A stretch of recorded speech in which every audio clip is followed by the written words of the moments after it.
Joining me now is Labor MP Patrick Gorman from our Perth studio. Thanks very much for your time. What do you make of this action from Anthony Albanese? Because these were not public comments from John Setka. They were in a union meeting, and someone 5 metres away has said that they were not a criticism of Rosie Batty. Well, I think what we saw from Anthony Albanese, and he's made his decision when he was here in Perth, was very decisive and clear leadership. That's what people want. That's why we choose people to lead our political parties, is to provide leadership and to uphold community standards. And that's exactly what Anthony Albanese has done. The comments reported about Rosie Batty are very disappointing, but as Mr Albanese said, it's a long line of behaviour from Mr Setka. And when you reference the people sitting within 5 metres of one another, Mr Setka and the other gentleman who has sort of commented on this meeting had very different versions of the same meeting. Indeed, they contradicted Mr Setka's own version of events. So I think there's a bit of revisionist history being performed because Mr Setka got caught out. And Anthony Albanese's made the right decision. I back it 100%. Right, and you're calling this decisive leadership. Should it go a step further? If the CFM MEU want John Setka in place as their secretary, should Labor sever ties with the union? Well, look, I've been a member of unions most of my working life, and what I know is that unions aren't actually about the leaders of the union. The unions are about the members.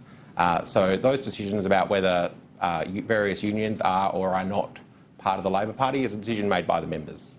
I don't want to comment on a particular union's internal matters. I think they are, as we've seen from other reports, they are working through that at the moment, and I understand that's going to take them some time. For me, as a Labor Party member, I am pleased that John Setka's membership has been suspended. That was the right call, and our national executive, with representatives of all sorts of organisations and different interests within the party, will resolve this matter decisively soon.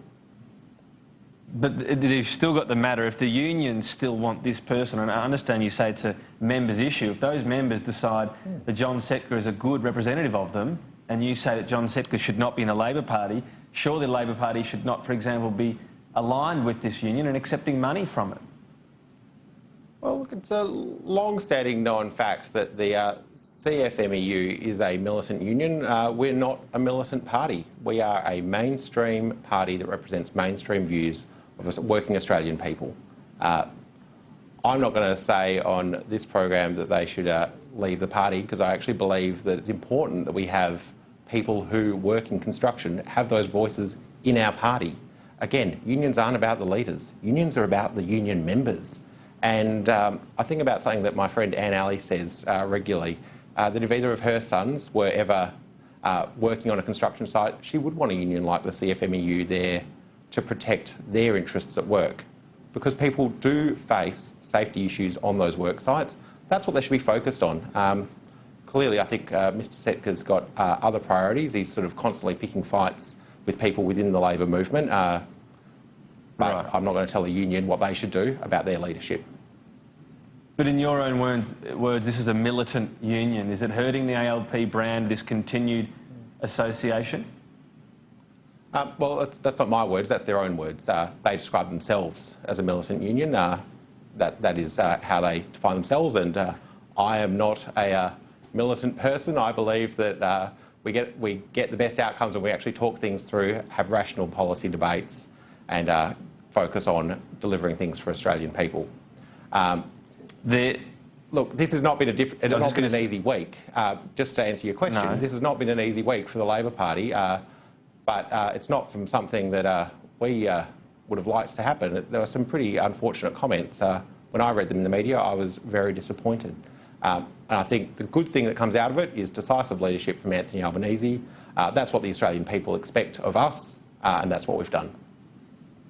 There is the Ensuring Integrity Bill the government's going to seek to pass again. This would include a provision for union officials to be removed in the case of 2 civil offences and other capabilities as well. This could do your job for you. Maybe you'll support it and help the government get rid of John Setka.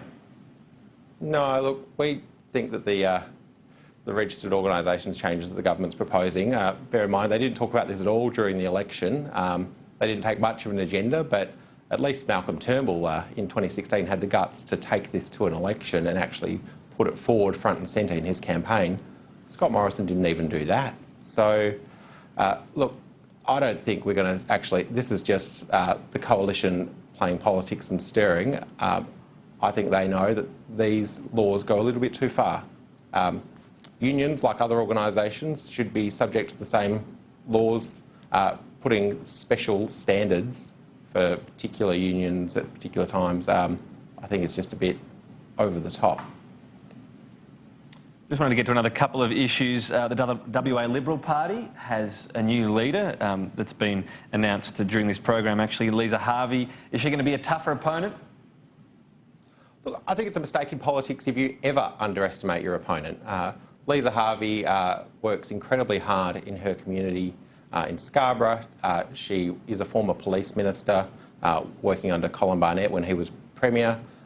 I don't underestimate her, and I think I'd say to my state Labor colleagues, you always make a mistake if you underestimate anyone that you're up against. Having said that, it's been a pretty weird time, the way that Mr Nahan has chosen to resign because of leaks against him to the media. Sort of seems like just a bit of an odd sort of way to finish your political career. I don't know exactly, I've not heard any sort of new ideas from the Liberal Party. I haven't heard anything new from the new leadership. I don't actually know what they stand for here in WA. And I think that's the biggest challenge that they have as Liberals in Western Australia is, what do they stand for? I know what Mark McGowan stands for. He stands for fairness, he stands for opportunity, he stands for investing in public infrastructure, building train lines, improving our schools. I've got no idea what the WA Liberal Party stands for at the moment.